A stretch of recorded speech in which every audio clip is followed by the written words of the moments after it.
That's what a nose is for. My nose is a problem only if it cannot allow me to do what it is supposed to do. My mouth is a problem if I can't eat, if I can't talk. But the size of it, the shape of it cannot determine, that cannot be a problem for my mouth. Okay?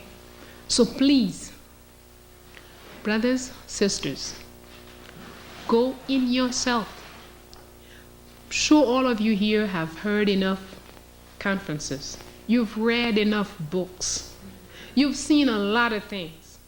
What you don't have is you have not taken all of this in, kneaded down with your own experience. When it comes out of your mouth, it should not be a quote. Don't go out there and say, oh, Bayyinah Bello said, please. That's not honoring me. I'll be very happy if I hear you say that what comes out of your mouth is not a quote, but a conviction out of your heart through your mouth. An excellent example is Cuba. That's right. And that's what most of us don't know how to do. Most of us go into a either or. Well, I'm against the white man. I don't want anything. I'm going to walk bare feet because the white man made the shoes.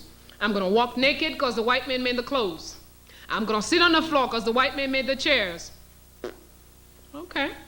If you want, that's all right. But there's another way. You could learn from the chair he has made and make your own chair that fits your big behind. You can make your own whatever using the technique. The principle is forever. It's universal. It belongs to nobody. This white man that you're busy giving him credit for everything, he went all around and stole from all of us. Most often he's bringing back things he took from you. He brings it back to you and you say, whoo, he's a genius. No. Yeah. You're not gonna, don't say, I'm not going to do, I'm not going. No, go. Learn. Study. But don't spit it out like a parakeet. No. Take it in. Knead it down. Make a dough with your own experience, with your own reality. And then when you're going to speak about it, you're going to bring out your conviction, your vision, your point of view. According to Dr. So-and-so, please. I know they condition us in the schools because they don't want us to say nothing and say, well, where did you get that information? And they condition you that continuously you got a name. Dr. So-and-so say, Dr. So-and-so say. Dr. So-and-so say a lot of stupid things. Even very brilliant so-and-sos say a lot of stupid things. Because all of us are human. For every portion of intelligent things we say, and we, Bayyinah included. And you would do me a favor and an honor if when you look at what I say, when you read what I write, you say, yeah, I agree with her here. Yeah, that's right. This I feel, that's correct. But this one here, no, there the sister she took off. I don't see it. I don't view it that way. I think this way, there you help me. Don't say every word out of her mouth is God's given truth. That's not true. That doesn't exist, this person. So go in. Take all of this, knead it down, make your own, and bring out your thing. I'm always hoping whenever I come before any group, especially when there are younger people here in the group, that one day I hope to sit in the audience and look at somebody who used to come and listen to me and see how this person brings the information they have gathered from all around, bring it inside themselves, and then spit it out, their own conviction, not quotes. This whole quote business is out. Don't tell me what somebody else said. Tell me what you believe, what you're convinced of. And if you speak what you're convinced of, It will make your action, it will give weight to your actions. You will act on what you say. And it will be your conviction acting. And that will give strength to your actions. And our combined action can be a strike or a movement that brings the result that we want. Thank you for your attention. May the force be with you. Your own force.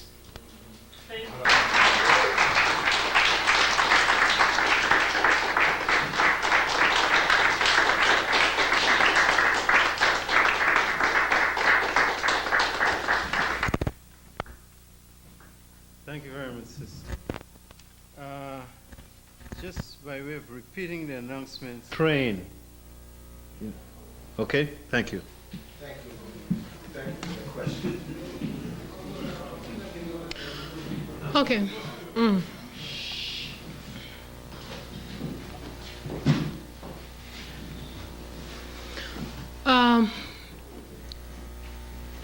In a very few words, if there is one revolution we could say was run by women, it is the Haitian Revolution. When you take into consideration, and this is not an exaggeration, Toussaint Louverture, who's a main person, main initiator of all of this, most French official who wrote about him continuously said he fought like a woman. But of course he never said why. The reason is very simple. He was taught to fight by women from Dahomey. That's who trained Toussaint on his fighting skills. Jean-Jacques Dessalines was raised by his aunt Toya, an Amazon from Dahomey, who from the time he was a tiny little boy, his aunt continuously told him, "You must do for this land what I could not do for Dahomey." So the two main people in the revolution of Haiti, trained by women militarily. Besides this, from Toussaint Louverture himself, letters that he wrote, he said every troop was made of 1/3 women. 1/3 of every troop was 1/3 of every battalion, if we could say, was made of women. And there was a large percentage of children also.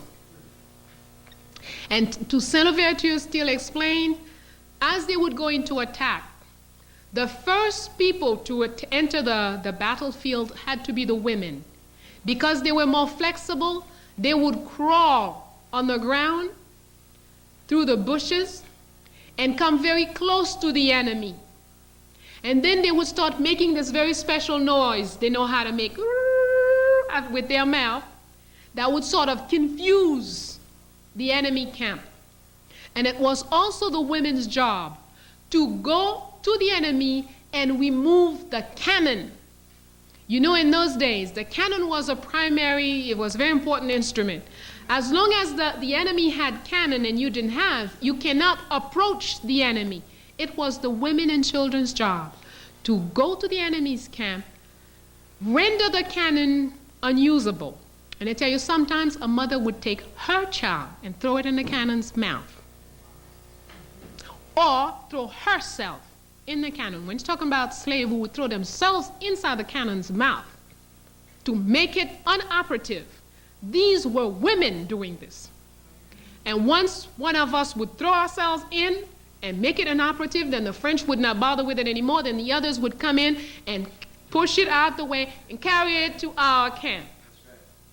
That was the women's job. So without any question, the role of women in the Haitian Revolution is not measurable. Besides, this is a general, we have women like Marie-Jeanne, who was in charge of security. Who gave Jean-Jacques Dessalines security? Marie-Jeanne and her band. She had a troop of female only. And Dessalines said himself, "I never feel as secure as when Marie-Jeanne herself is assuring my security." Marie-Jeanne.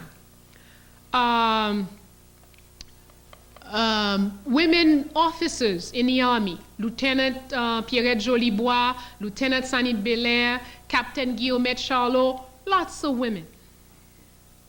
So there was that whole period, revolutionary period, up until Dessalines' death, even into Christophe's rule, women run all kinds of things. The first woman minister of treasure, the first person minister of treasure in Haiti, in free Haiti, was a woman, Femi Dagui.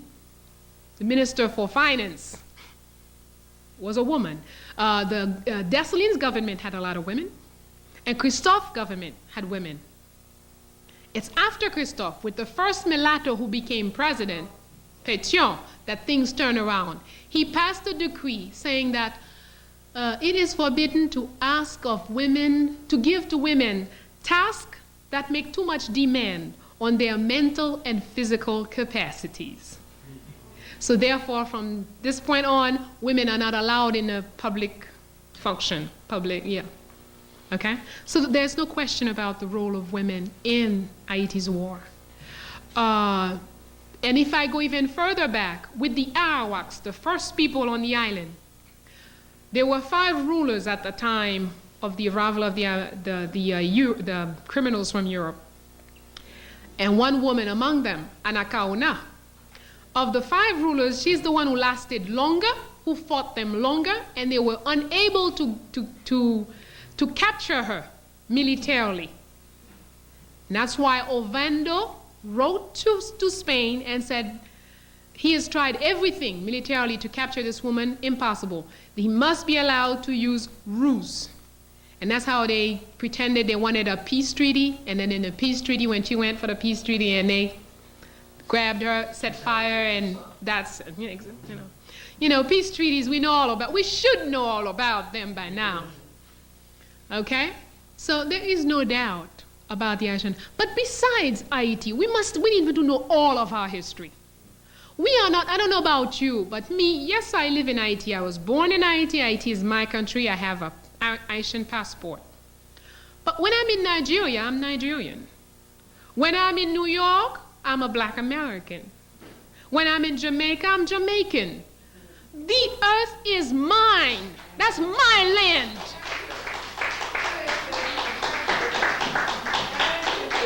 And I must know my history wherever, in every corner where I am.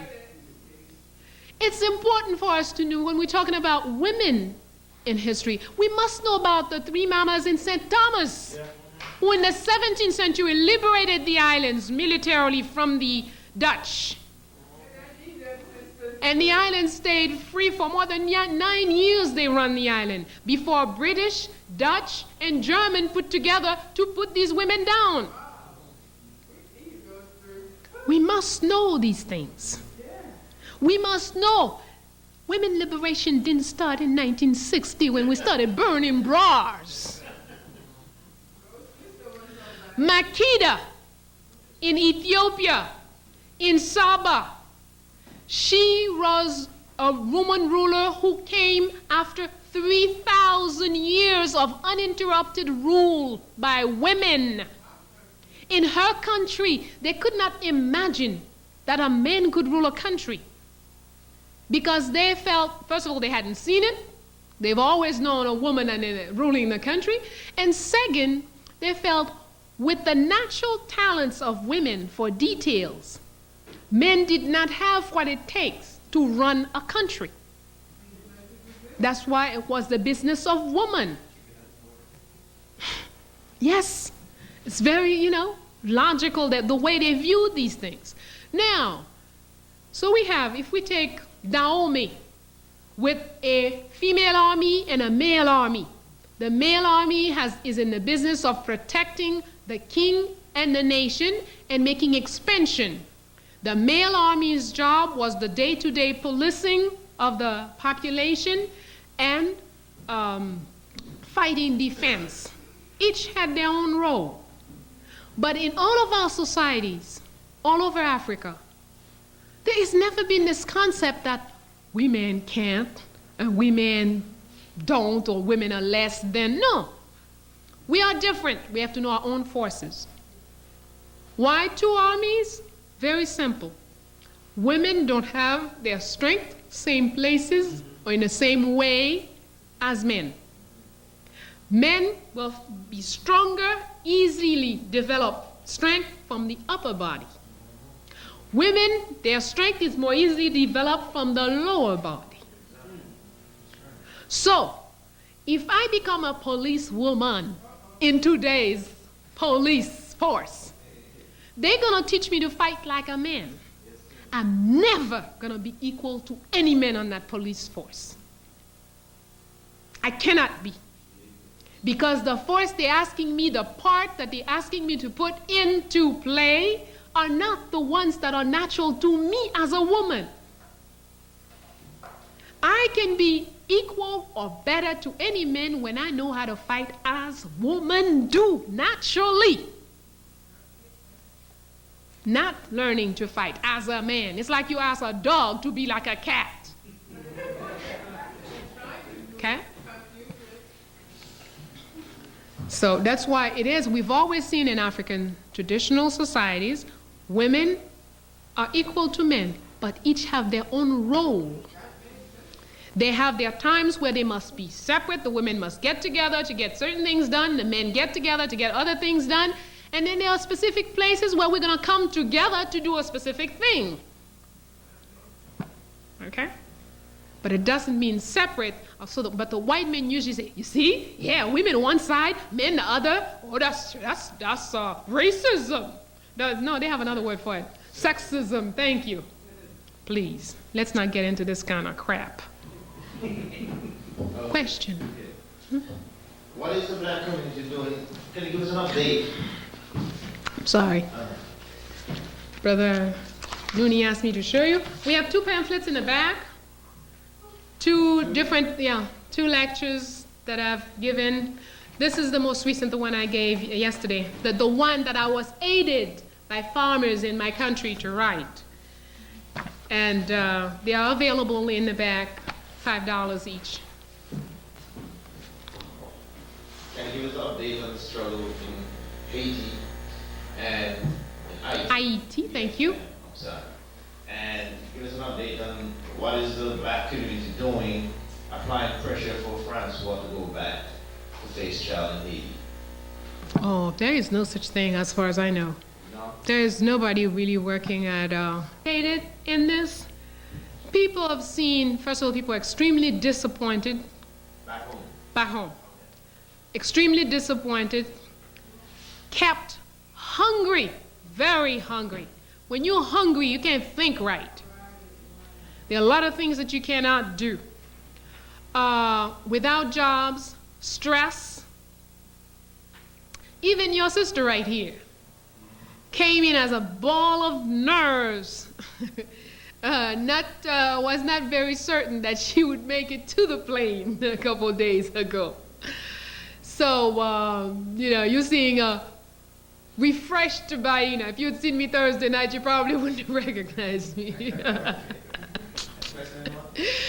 So, but there isn't much of a thing. There's a lot of talk. But listen, it is very difficult when a few things that we lived very recently. When the U.S. went in, they claimed this whole occupation was to stop the coup, arrest the people who are doing this, and bring justice and all this other crap. Okay, they've gone in, stopped the coup. Okay, let's say yes, it stopped. Who did they arrest? Which big leader? Did they arrest Cedras? No. Gave him $80 million to go enjoy himself away from the country. Panama or something like that. Michel Francois, living well, someplace, Colombia or wherever.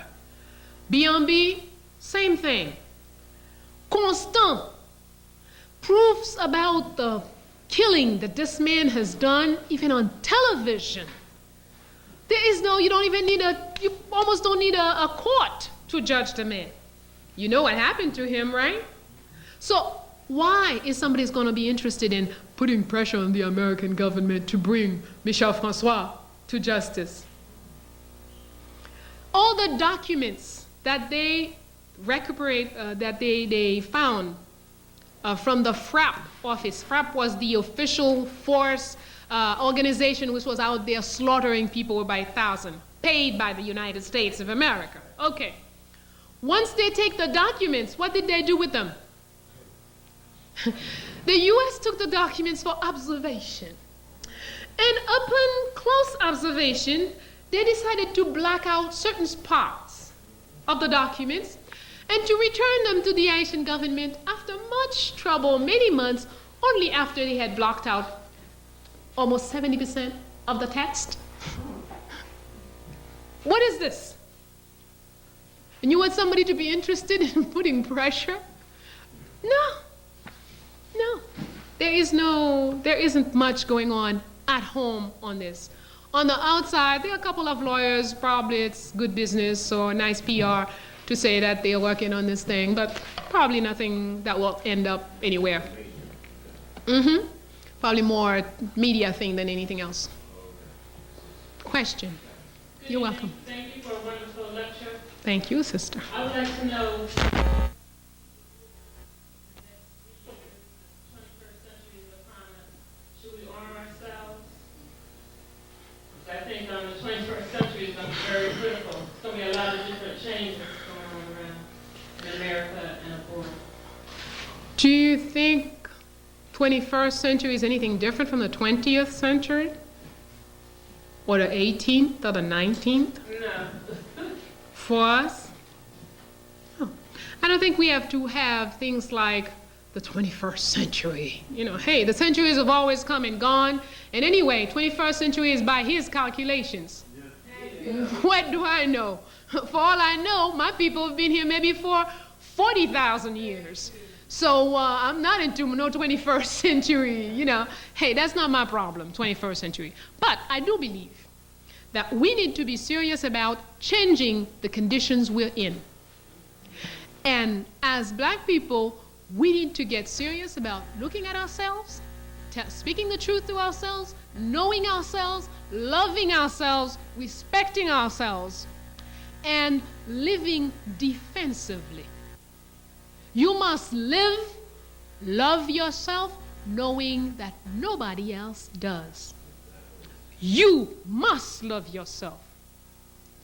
If the whole world say whatever they want.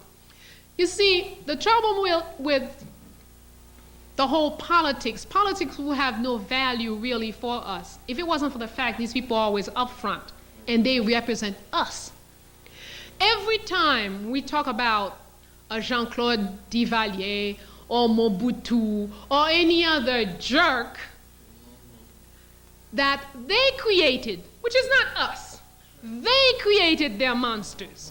They fed them, entertained them, protected them for as long as they could. And then in the end, they take them and put them up front. Oh, look, another black nigger. See how they are? Here's what they did. Here's this, here's that. They are attacking us every time. ABC has a special on how wicked this or that black leader was. It is really about us. It's to make us weak, to make us not trust each other, to make us not be able to have a leader that you will put all your backing behind and go forward with. It's a well-designed program. You have to see through that. It doesn't mean they didn't do the crimes that they are accused of. Yes, they did. But they did it with U.S., France, England's plan, U.S., France, England's weapons, U.S., France, England's money, clothing, everything. Mobutu robbed Zaire. But where did he spend the money? In France, in Switzerland, in Belgium, in the United States. All the property he bought is where? In their place. So who's going to benefit from the raping that Mobutu did? Not you, not me, not the average man from Zaire or ex-Zaire today. No. But the white man is a beneficiary all the time. Every time you hear a dictator someplace, know that it was somebody working for them, working against you. We don't want to sit and parade this. That's not our best picture. That's our picture, though. I cannot deny Mobutu is me. Jean-Claude Duvalier is me. I cannot deny it. I must face up to that. Because as long as I say, well, it's Duvalier, one day, if I'm placed in the same position, I will find myself doing exactly the same thing while I'm blaming Duvalier. No, I must know the facts, and I must protect myself. But for my children, I don't need to constantly talk about Duvalier and Mobutu and all this other crap. What is important is that we know they were forged by him. They are his constructions, his fabrications, and that's not the way for me to live. And I must teach myself every day to love me, because if I love me, I will have to love you. If I love me, I cannot not love him,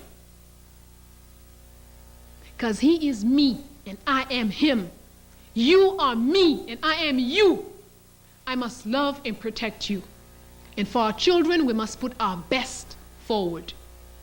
That's why it's important for history to find the great things that our people did in the past and put that in front of our children, so they have an image of great black women, great black men, so they can aspire to be. Not constantly put in front of them the Duvaliers and the Mobutus. Those are the white man's trash. He can keep them, put them in his own history books. Yes, sir. Mm-hmm.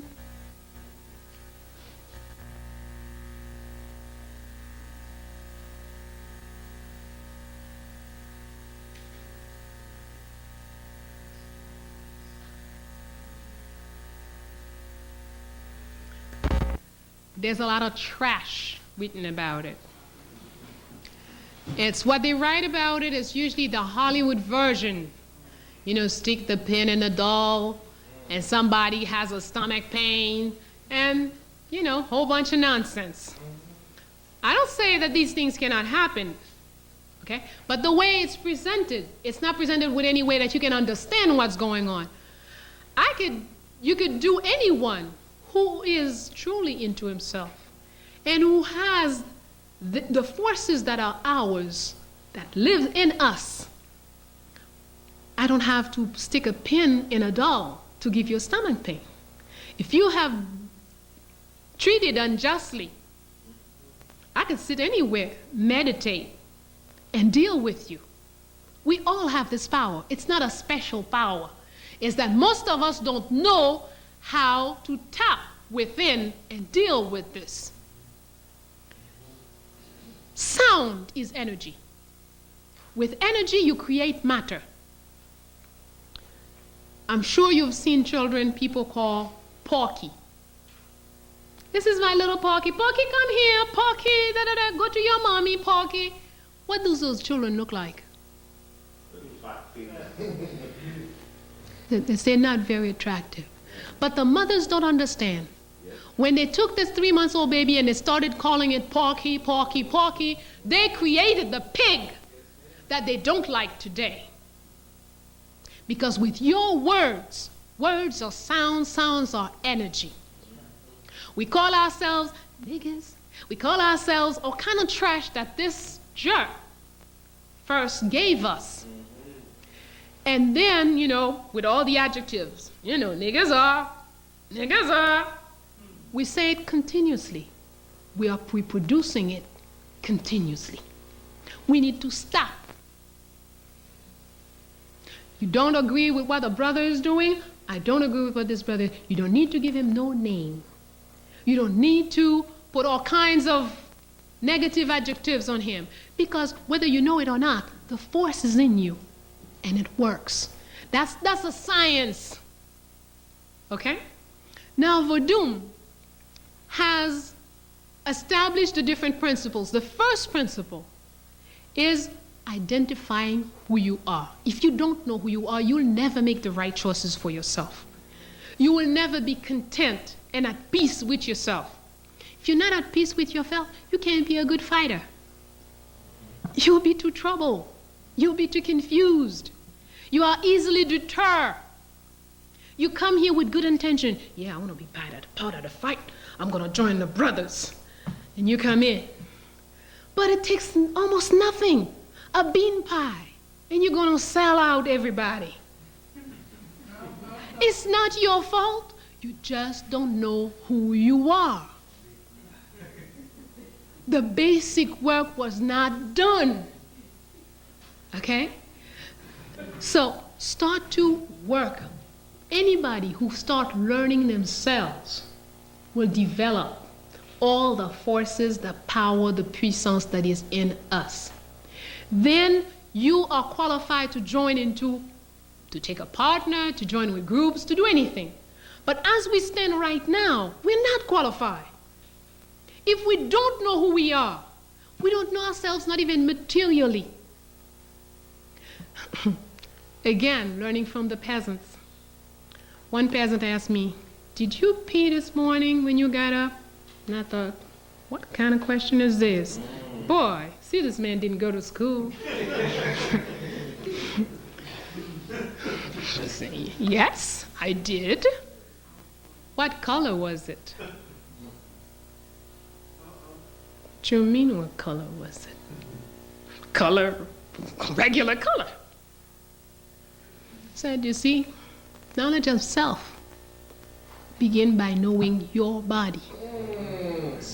What goes in and what goes out. What goes out is an indication as to the state of your health. If you do not know the natural color of what you eliminate, how can you know when you're not well? Because that's the first indication. If you have a fever, the color of your urine will change. If you have stomach problems, before your stomach starts to hurt, before you do this, before you do that, the color will change. You don't need a doctor to tell you you have gas. The minute you go, if it doesn't go to the bottom of the bowl, it stays up there and float, it's obvious. You have major gas problem. And you must know what to eat and what to drink that will eliminate the level of acid in your digestive tract. But if you get up from there as if that's not you,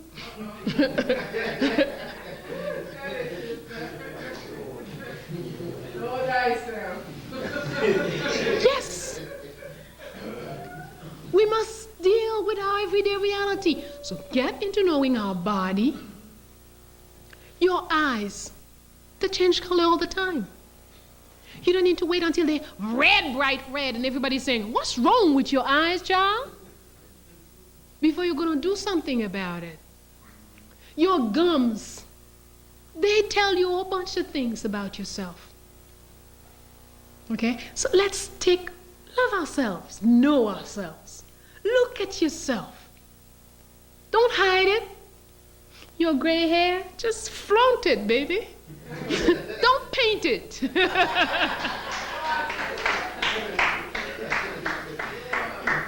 These are facts of life. Accept yourself. Okay? As I said, often people, at home, it's the in thing. Nobody has gray hair. I'm one of those weird things from outer space. And when people say, "Well, why don't you do something?" I mean, you're very pretty, Bayyinah, but if you would just, and sometimes the word can't quite come out. I said, "You see, I have earned every single white hair you see on my head on the battlefield. There is no way I'm going to get rid of one of them." So accept ourselves. Love, that's loving. Knowing self, that's loving. When you know self, there is no limit as what you can do. L'Ouverture was a Legba. Dessalines was an Ogu. Two characters who shouldn't get along because they're so different. Dessalines, the Ogu, is always ready to go. He's always in a hurry. He's always ready to move. Legba has 1,000 words to say something that could be saying 3 words. And he will, when Legba speaks, we all in this room, we could be fighting. We fight, we don't agree, I don't agree with him, he don't agree with him, nobody agrees. Legba comes in and speaks, we all agree with Legba. Because the way he said what he said, we each found what we wanted out of what he said. That's one of his talents. So I must, if Ogun want to crush Legba and take over where Legba is, the land, he will fail in what he's going to do. Because the space would not have been prepared. Because Legba's job, Legba's talent is there to prepare the road for Ogun. Ogun must wait his turn. But you must know who you are. You must know who you are. There isn't a knowledge greater than the knowledge of self. No, nowhere. The tree makes a beautiful mango. The mango tree will make beautiful mangoes. The better that tree knows the reason I exist is to make mangoes. The beautiful flower knows that it has come, even if it's only for one day. If you're a gorgeous flower, but it's only, you say, well, it only lasted a day. That's all it was meant to be. It only lasted 6 hours. That's all it was. It came here to be this beautiful thing for 6 hours. That's it. And it accepts this. It doesn't wish to last 1 minute longer. We must do the same thing. Some of us in this, thank you, in this battle, we are only here to speak one word. You only came into existence to go, hey, excuse me. Crispus Attucks. What do you know about Crispus Attucks? First fool to die for some crack. All right, it doesn't matter. Don't call my brother a fool, I'm sorry. All right. What did he do? Threw some rocks and some crackers and got shot. All right. That's all he existed for. He did his job. That's why 200 years later you're talking about him. You see? He did the one thing he came to do. He did it, and he was gone. A 15-minute flower. But yet, 200 years later, here we are. Oh yeah, Crispus Attucks. Crispus Attucks. You don't know what your 32nd or whatever it is, your mission is. Mission doesn't mean I have to be the leader of blah, blah, blah and last 150 years. No. Right now, we have a situation in Ghana. Jerry Rawlings has been the president of Ghana for a number of years. I don't remember anymore. 15, 17, huh? Okay. Okay. Has done a beautiful job. Wonderful things in Ghana. But you know why he's going to fail? He's not going to know when it's time to go. And what will happen? At the end, everything wonderful he did will no longer be seen, will no longer be appreciated. And people will see him as just another military man who took power and did all the crap that everybody else did. And it's not true. And it's too bad. Jean-Bertrand Aristide, he's a Legba. Did a beautiful job, but he didn't know. He should have died and not returned. Yes. He wants more time. Your time is over. You have done your job. You raised the dead, 7 million dead people. You made them believe. Then you should die and live forever in their hearts. Yes, and yet tomorrow we will hear all kinds of terrible things about him. And that's too bad, because that would be bad for us. We must know ourselves and know ourselves well enough to know when our time is up. Toussaint Louverture was a great man and a wonderful Legba, because he knew everybody came and tell him, that's a trap. The white man is going to get you. He said, I got to go anyway. He went. Yes, they grabbed him. Yes, they carried him to France. Yes, they locked him up in jail. Yes, they opened off the roof and let the snow come in and eat the man alive. But he had done his job. And he left the proper space for Ogun to come in and finish the job. We must know when to go. We must know when to come. When you know yourself, you cannot try to buy more time. Because what is more time for you is bad for the collective. Because the good is what is good for us all, not what is good for me. And when I get what I want, then I put all of us in a mess. So, learn who you are. Concentrate. Look at yourself. Face up to yourself. And you will see, you will not have to go into this books and that book and this person. A lot of things.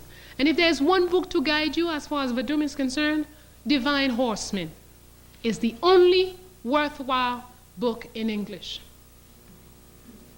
All the rest is Hollywood trash by Maya Deren. Divine Horseman by Maya Deren. There's the book and there's the video. Divine Horseman. Where could you get it? There's a place called GDN. I forget the name of the. On Merrick Boulevard. In Queens. We're going to get the story. D&J. Okay. All right. Jersey, like any bookstore or? I don't know. Maybe also Head Start in Brooklyn. Huh? Local community responded to the news of the brother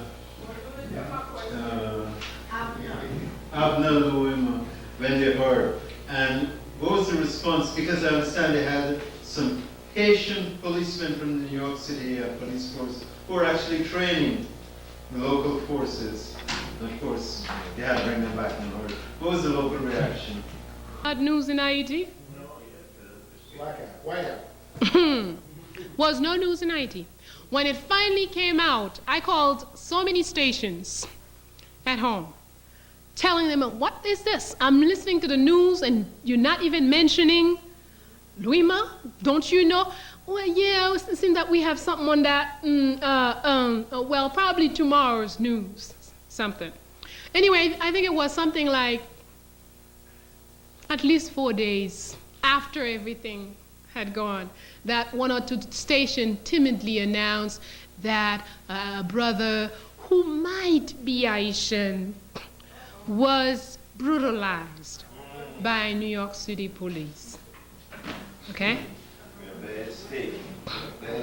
It was mostly through people who knew about it, knew from people calling their families, and the news came like this. But no, nothing major. But I could tell you, on the other hand, we had to tolerate hours and hours of Lady Diana died. The royal breeder. The royal breeder. Flowers. And flowers. And flowers. Please. Don't forget the song. Yes, sir. The Million Man March, and I would like to know how you think that they responded to the Women's Million Man March, or did it reach them? Did it have an effect, or a profound effect on them? No. Let me tell you, we are very advanced in Haiti. We're not into all that crap, Million Man March and all this other stuff, the black this and black that. Yeah? We're very advanced. We're into, right now there's a station, a private station in Haiti that is playing Playboy Station. We get special programs on lesbian something night or whatever it was, that's the kind of crap. The national TV, the new director of the national TV has announced in big pomp that he's going to really revamp the station. We're going to have wonderful things. Very soon we'll start having Dynasty, we'll start having, I don't know, All My Children or whatever. That's what's happening. Yeah.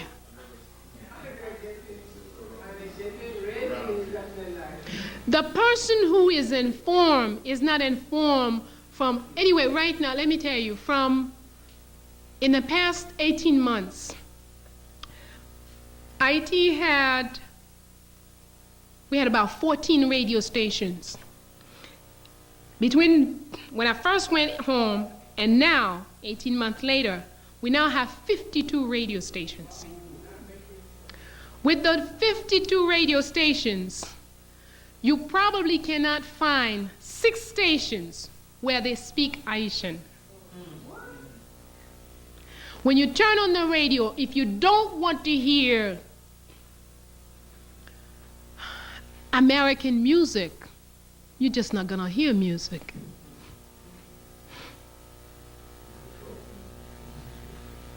Okay? These are facts. So, excuse me? Well, they do regularly, but you see, even that's not the solution. The problem is not the building. See, after we burn it down, we still have to buy, to send outside, to import the iron, the cement, everything you need to rebuild. Then you have all this rubble there for a long time that can hurt children, that is eyesore, everything you want. Not the solution. Problem is you gotta get up here and implode it from inside. We have to stop the burning down. We do this, Haiti is very, very quick. Haitians are good and quick at this. Burn things down. We did a lot of burning after Duvalier, before we would bring Duvalier down, and after he left, we did a whole bunch of burning and destruction. Didn't bring us to nothing better. We had Nanfi. After bring down Nanfi, we did a lot of burning and killing again. Didn't bring us no place. We had Avril. After Avril, we did more burning and killing. Brought us nowhere. And even when we got somebody who was someone who had the aspirations of the people in him, they snatched him away. We were not smart enough to put the right structure around him to keep him in. We got to look at facts. We can't always blame somebody else, or we'll never be stronger. We must look at what we do. Yes, that's true. Washington organized the coup. Washington took the president out. Washington organized the 3 years of slaughtering in order to bring the people to their knees so they could come in with their occupation. But what was our plan? What plan did we have? Should we not have known that a president who speaks like Jean-Bertrand Aristide would be in total danger continuously every second of his life? Shouldn't we not have known that? What plan did we have to protect him? None. What plan did we have to protect his ideas? None. What plan did we have that if he was taken out of the country, we would still continue to govern underground? Nothing. So, you have no plan, I have a plan, my plan will succeed. Okay? And he is working so well. Bring him out, transform, retrain, I don't know, made the new version, brought the new version back, we clap, wonderful, he's back. He can't speak like he used to. He don't act like he used to. We're happy. He's here. No. We must have a plan. People who know themselves always have a plan. You have a plan, and you have an alternate plan to this plan, and you have an alternate plan to your alternate plan. That's how people who know themselves act. But if we're just a leaf, a dead leaf out there, then the wind blows us anywhere it wants to, and then we're always surprised and unhappy to where we end up. That's where we at now. We gotta be for real. We gotta take everything serious. My children, today, all three of my boys have a master's degree. They're all running their lives. As a matter of fact, if it wasn't for one of them, I wouldn't be here today because I didn't have the money to buy the ticket. Okay. But these children spent almost 2 years without going to school.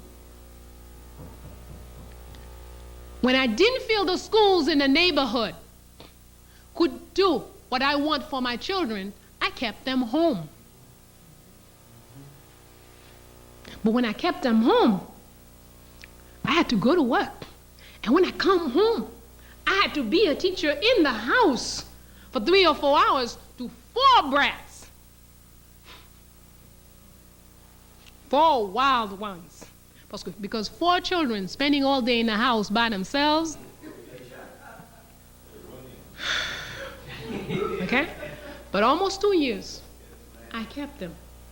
And people were very furious with me. Oh, can you do this? You can da-da-da-da-da. Everybody finished school. Everybody did their lives. The 2 years out of school was probably the best 2 years for them. Okay? I always make it my business not to let somebody else bring my children into learning to read.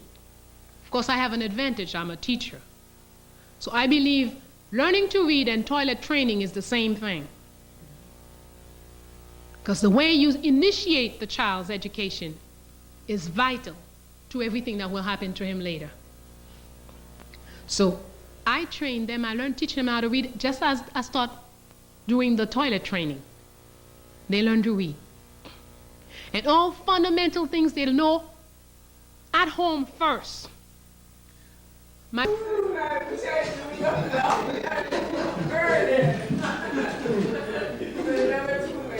Must educate our children. We must. Thank you.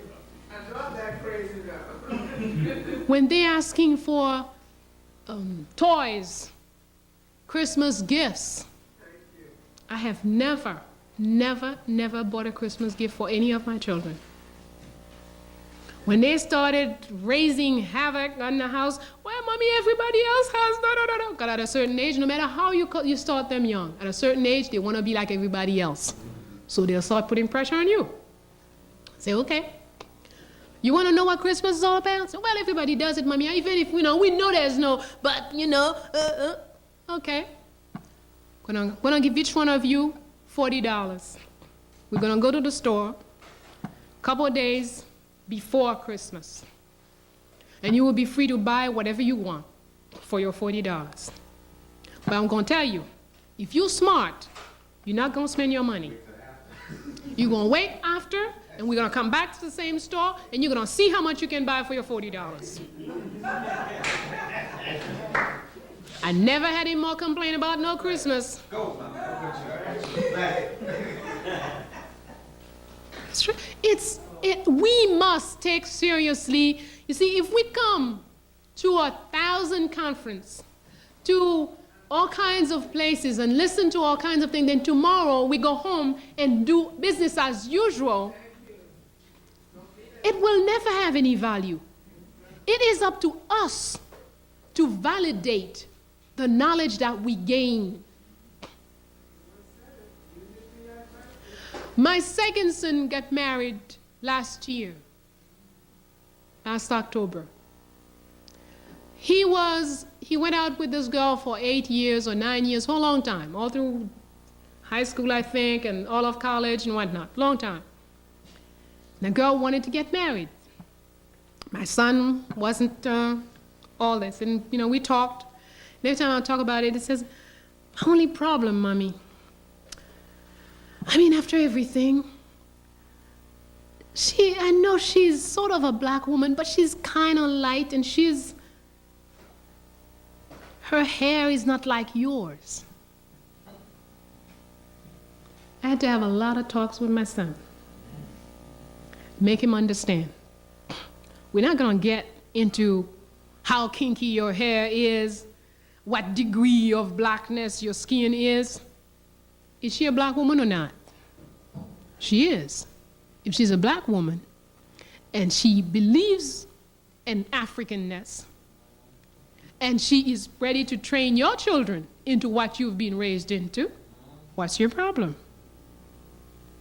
But I understand. My son has been raised in such a way, he loved the girl. He loves the girl.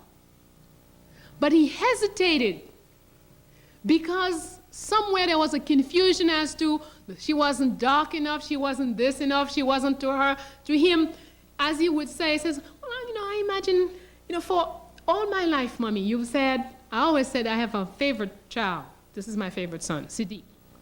And people would say, you shouldn't say that. No mother should have a favorite. I say, yes, I do have a favorite child. Well, why do you say that? He says, he's the darkest. So he's the one who have the most problem with this society. So he's got to have more love than anybody else. That's my favorite child. So then he felt, I have always benefited from all this love, knowing that you love me because I was the darkest. How can I today turn around and love a woman that is not as dark as me? And I had to work again, do the education again to make him understand, no, we're not going to measure, And this girl, life would have it, she is light to my son, but she's the darkest in her family. And she has suffered from being the darkest among the children of her parents.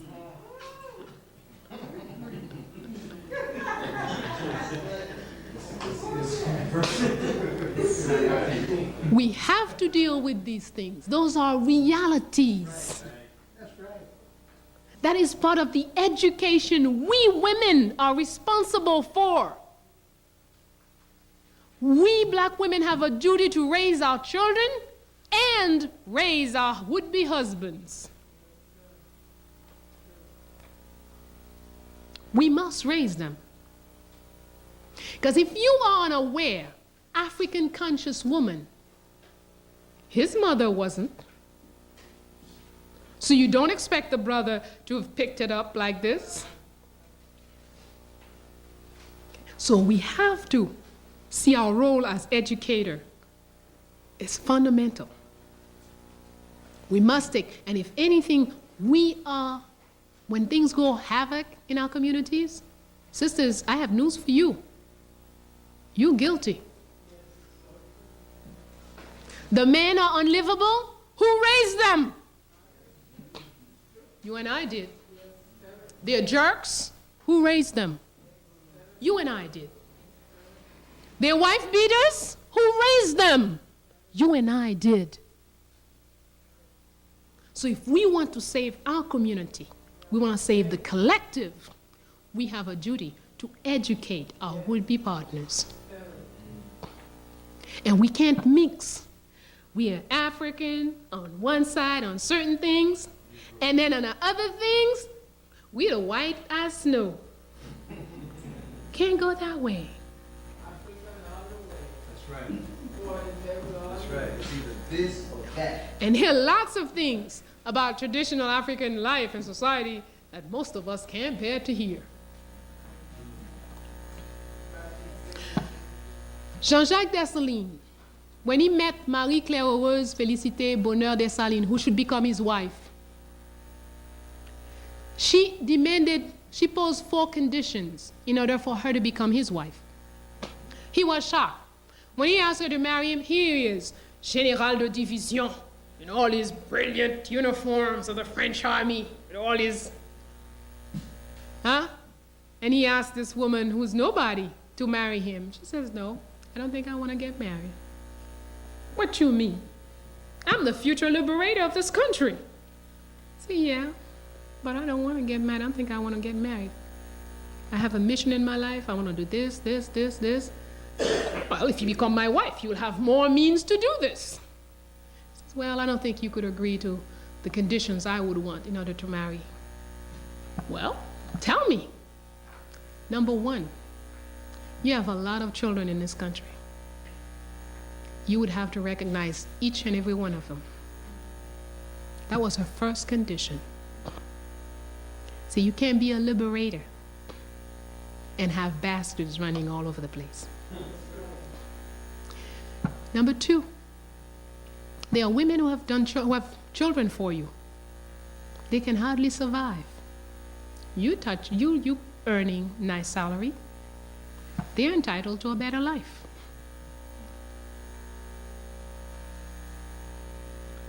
He says, well, when we're married, that would mean you will have less. She say, yes, but that would mean we will have more.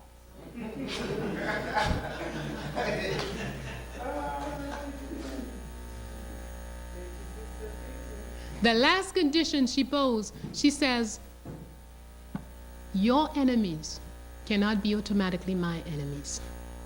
He was furious. What's wrong with you? I'm running a revolutionary war, and you think I'm going to walk into my house one day and find my enemy sitting in the living room? She said, well, this may happen, but I cannot. Because you say this is your enemy, that I have to say it's mine. No. If there's a good reason for me to talk to this person, who knows? I may have to negotiate between you and him. I can't give up in advance all my power and strength because I'm your wife. This is 1801, this woman was talking like that. And then they want to talk to me about some woman liberation of 1970 or something. I'm sorry, I have great models as to what a woman is, because I've studied my history. And I strive each day to know myself. In the end, he agreed to all the conditions, recognized all the children. And among his children, there were 4 who no longer had a mother. She said, that's okay. I will recognize them with you. Those will be our 4 children. So you see, the African mind, an African woman doesn't view things like a Western woman. We cannot think in terms of, with my children, if he takes those children, and there is no those children. All these children are our children.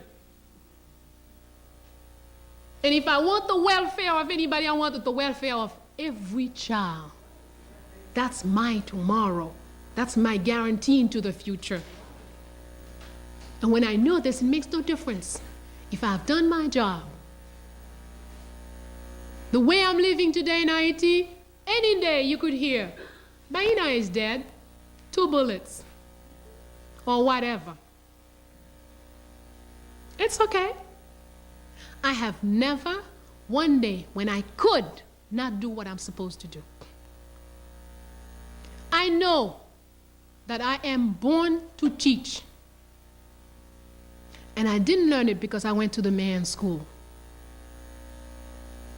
I was a teacher when I was a child at home. At 6, I played teacher. At 9, I taught my grandmother, who was making us recite our lessons and holding the book upside down. I taught her how to read. I always have been a teacher. That's why when somebody tells me, I want you to be the minister of blah, blah, blah, I said, no, that's not my profession. I'm a teacher. And you know, sometimes presidents don't like you to tell them no. So for something as simple as that, you could be dead. But that's okay. I am a teacher.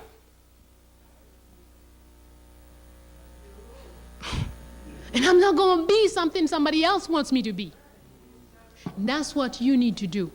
Know who you are and stand your ground. Because you know how to speak, don't make of you a politician. You need to know how to dance in mud and in feces to be a good politician. I'm not. So identify who you are. Hold on to it. Every day, go back in. Look for more of your strength. Learn how to use it better. Sharpen your skills of knowing and loving self. And our nation will be saved. Great government is made by people who know who they are. Bad government is not a bad somebody, you know, Mobutu is guilty, this one is guilty. No. The nonsense that goes on in our countries goes on because none of us know who we are. None of the leaders know who they are. The day you have somebody who knows who he is, look at Castro. Been wearing this uniform for 30 some odd years. Man, he knows who he is. He has no qualms about it. No.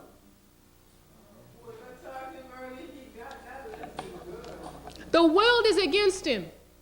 His country progresses.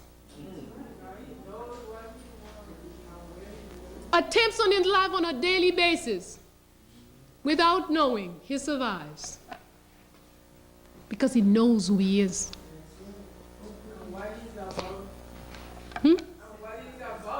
That's right. Once you know who you are, your mission is clear. Okay? So know who you are, so you don't have to go. One day I'm a communist, I'm a capitalist, I'm a communist, but I gotta have a nice car.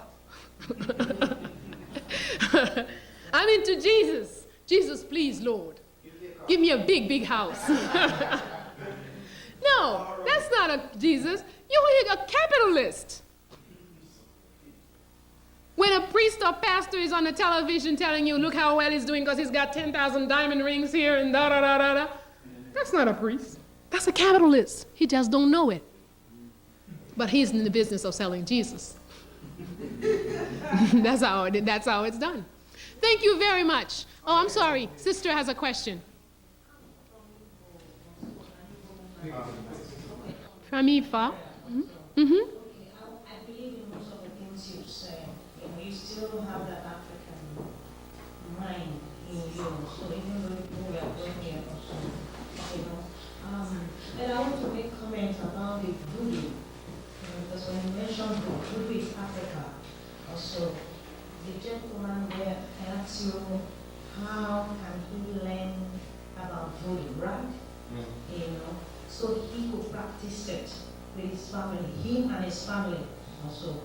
We told him to go and buy a book also.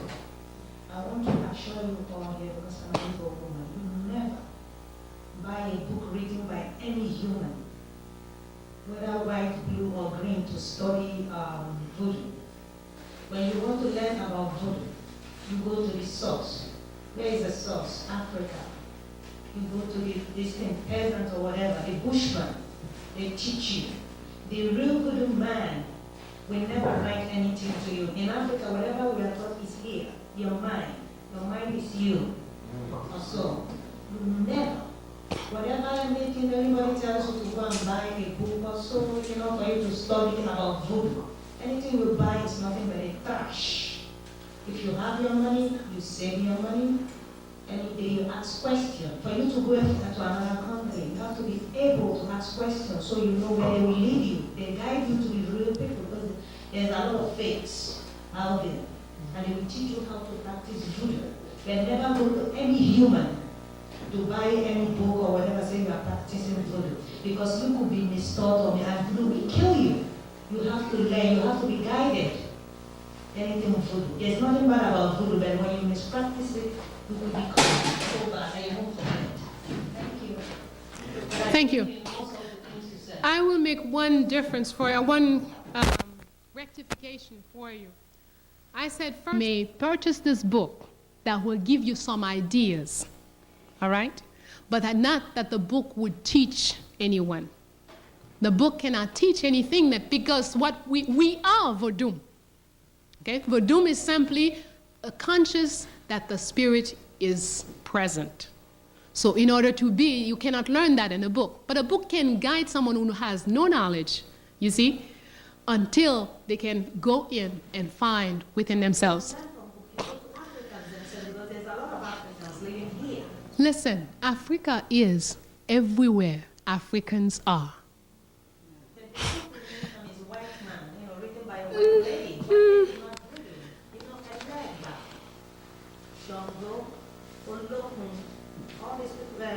gods that you mentioned. Even you can't tell it because these are Yoruba gods. You have to know how to worship them, practice them also. There's things as a young person that my grandmother know I don't know. And there's things they want me to know, that they should tell me, and the things that they don't want me to know, I will know. When you say Ogun, you say voodoo here, that's the western part of your listen. What is voodoo? I don't know. That's the Inside you. Everything is in you. Everything is in you. Certainly, you can learn from. Brother Inuni is asking me again to remind you the texts are in the bag, okay? In fact, there also you can get some information about it, okay? So, but these, excuse me, never can anyone learn anything of spirit in a book. That is, and no one, that's not, everything we've said here would make you understand that, okay? A book can guide you, give you certain elements for learning, certain elements to initiate you into understanding something. But only experience in the end is going to be what you need, actually, okay? But a book can give you an idea. I want to go to Nigeria, I can buy a book written by anybody. It will teach me Nigeria is a country in West Africa, it has this city, that city, da-da-da-da-da. It gives me, I don't know Nigeria for that, right? I could see a map, I could see pictures. I don't know Nigeria. But once I go to Nigeria, I experience Nigeria, okay? And the same is true for anything. No knowledge is ever really acquired from a book, but a book can be a guide to initiate you to anything. All right? Thank you. Most of all, the book that I mentioned, as I said, I think I told you, is the only thing written in English that I would recommend. There are lots of things, but so much poison and so much Hollywood simagry in it that I would never mention them. All right, I do have a small bibliography in the back of this text. Then you have the name of the authors. Okay, and it says, buy it so you know. Okay, thank you very much.